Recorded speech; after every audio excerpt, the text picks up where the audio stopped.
ఓం నమః శివాయ పరబ్రహ్మ పరమాత్మ నమః జగత్తుత్పత్తి స్థితి ప్రళయ బ్రహ్మ హరిహరాయత్రి గుణాత్మ సర్వగౌతికామి దర్శ దత్తాత్రేయ నమసంతిని సిద్ధి కురు స్వాహ కుర్రు కొండ దేవత అంబ పలుకు సమ్మక్క పలుకు సారలమ్మ పలుకు వనదేవత పలుకు జాయ్ కొండ దేవత పలుకు తల్లి 2026 కొత్త సంవత్సరం ముందున ఈ కొత్త సంవత్సరములో 2026 ఈ 12 రాశులకి ఎలా ఉంది, స్థితిగతులు ఎలా ఉన్నాయి, ఎలా నడుస్తున్నాయి, ఎలా నడవబోతున్నాయి అనేది మనం చెప్పబోతున్నాం. ఓం శ్రీ మాత్రే నమః. ప్రజలందరికీ నమస్కారము. 2026 రాశి ఫలాలలో ఈ 12 రాశులను బట్టి జనవరి 26 నుండి శని మహాదశ మీనరాశిలోకి ఉత్తరభాద్ర నక్షత్రం ముందున ప్రవేశించిన వలన ద్వాదశులకి మార్పులు కొన్ని వస్తున్నాయి. మరి శని మీనరాశిలో, బృహస్పతి మిథునం, కర్కాటకం, సింహం సంచాలనంగా, రాహు కేతువులు కుంభం, తర్వాత మకరంలో ఉంచి కొన్ని విధానాలు కొన్ని కనబడుతున్నాయి. మరి ఈ రాశిలో ఉండవలసిన వాళ్ళందరికీ అదృష్టము, జీవితము, స్థానము, యోగము, వీళ్ళకి కొత్త అవకాశాలు ఉద్యోగంలో కానీ, కొంత స్థానంలో కానీ, కొన్ని వ్యాపార రక్షణలో కానీ, కొంత కళ్యాణ యోగం కానీ, సంతాన యోగం కానీ ఈ సంవత్సరంలో అతి మంచిగా కనబడుతుంది. మరి రాశి ఫలాలు చూసుకుంటే మరి కొంతవరకు ఈ సంవత్సరంలో కొన్ని నష్టాలు కూడా, కొన్ని ఎదురొచ్చే మార్గాలు కూడా కొన్ని కనబడుతున్నాయి. ఆరోగ్యపరంగా కొన్ని నష్టాలు, తర్వాత మనకి కొన్ని ఆరోగ్య సమస్యలు, లేనిపోయిన సమస్యలు కొన్ని వస్తుంటాయి. వైరస్ లాంటి ఈ 2026లో కొన్ని లేనిపోయిన కొన్ని వైరస్లు రావటం, గుండెకి సంబంధించిన కొన్ని ప్రాబ్లమ్స్ కొన్ని రావటం, దానివల్ల కొంతమంది జనాలు చనిపోవటం, ఇలాంటి కొన్ని జరగబోతున్నాయి. కాబట్టి మరి ఈ 2026లో కొన్ని యుద్ధాలు కానీ, కొన్ని భూకంపాలు కానీ, కొన్ని వచ్చే సిచ్యువేషన్లు కొన్ని కనబడుతున్నాయి. మరి అతి ముఖ్యంగా ఈ భూకంపాలు వచ్చేసి ఫస్ట్ వచ్చేవి ఇది సముద్రంలో వస్తాయి. ముందు సముద్రంలో స్టార్ట్ అయిన కాడి నుంచి తర్వాత కొద్ది రోజుల్లోనే కొంత భూమి మీద ప్రభావం పడుతుంది. ఆ ప్రభావం వల్ల ఈ గ్రహ ప్రభావాల వల్ల కూడా కొన్ని నష్టాల గురించి జరిగే మార్గాలు ఉన్నాయి. మరి రాజకీయంలో కూడా కొన్ని చేంజెస్లు కొన్ని వస్తున్నాయి. మరి ఎన్నో రోజుల నుంచి వీళ్ళకి రావాల్సిన కొన్ని కొత్త మార్పులు, కొత్త చేంజెస్, అలాంటివి చేయాల్సిన కార్యక్రమాలు కూడా చాలామందికి వచ్చే సిచ్యువేషన్లు ఉన్నాయి. మరి వ్యవసాయదారులకి చాలా వరకు మంచి పంట ఈ సంవత్సరమున 2026లో పంట మంచిగా అభివృద్ధిగా వస్తుంది. కాబట్టి వాళ్ళు ఉండాల్సిన వేరియాలను బట్టి కొంత చేంజెస్, మార్పులు కొన్ని వస్తాయి.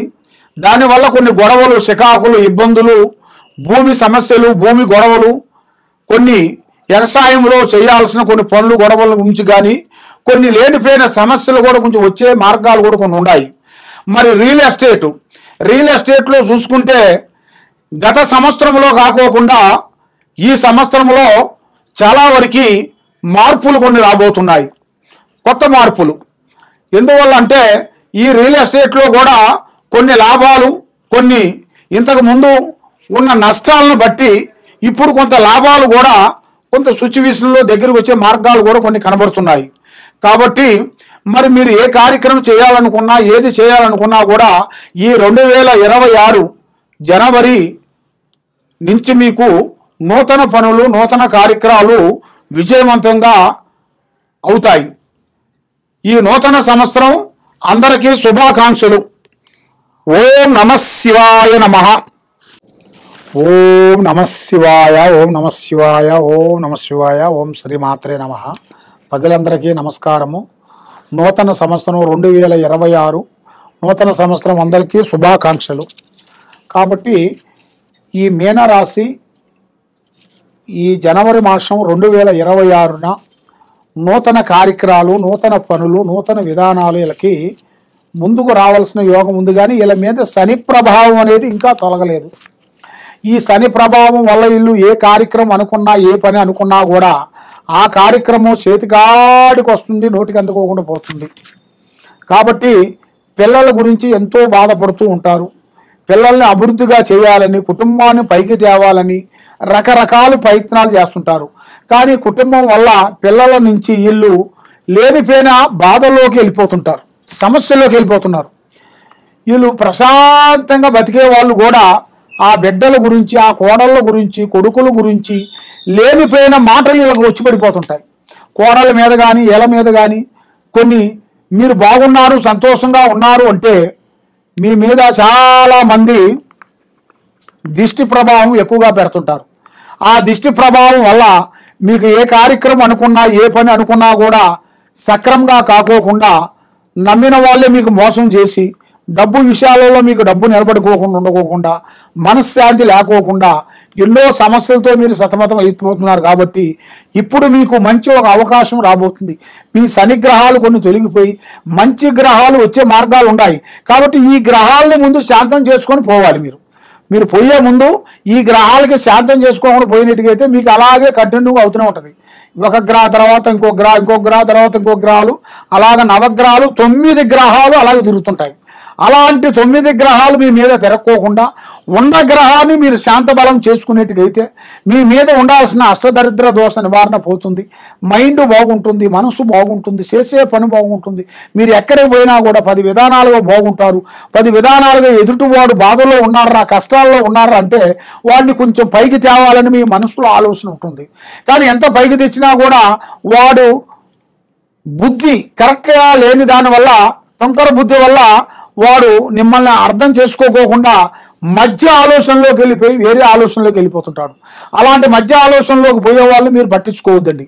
కాబట్టి వాడు మీకు మంచి ఆలోచనలో ఉండాలంటే వాడు ఇప్పుడు కాదు, సంవత్సరానికి కాదు, 10 సంవత్సరాలకైనా మనవాడు అన్నవాడు మన దగ్గరికి వస్తాడు తప్పకుండా. కాబట్టి దేనికైనా తొక్కితే రాయి, మొక్కితే దేవుడు. నమ్మకంతో ఏదైనా అవుతుంది, కానీ నమ్మకం లేని ఏది కాదు ఈ భూమండలంలో. కాబట్టి మీకు నమ్మిన వాళ్ళు, మీకు సాయం చేస్తున్న వాళ్ళు మీ మీద ఉండాల్సిన దిష్టి ప్రాబ్లం పోవాలంటే మీకు అతి మంచి రోజులు దగ్గరికి వస్తున్నాయి. మృత్యుంజయ హోమం చేయాలి. ఆ మృత్యుంజయ హోమం చేసి ఆ స్వామికి, ఆ శివయ్య స్వామికి పూజా బలం చేసినట్టుగైతే మీ మీద ఉండాల్సిన అష్టకష్ట దరిద్ర దోష నివారణ శాంతం అయిపోతుంది. బుర్ర ఆలోచన తెలివితేటలు బాగుంటాయి. ఏ కార్యక్రమం అనుకుంటారో ఆ కార్యక్రమం మీకు 100% సక్సెస్ అయ్యే మార్గం ఉంది.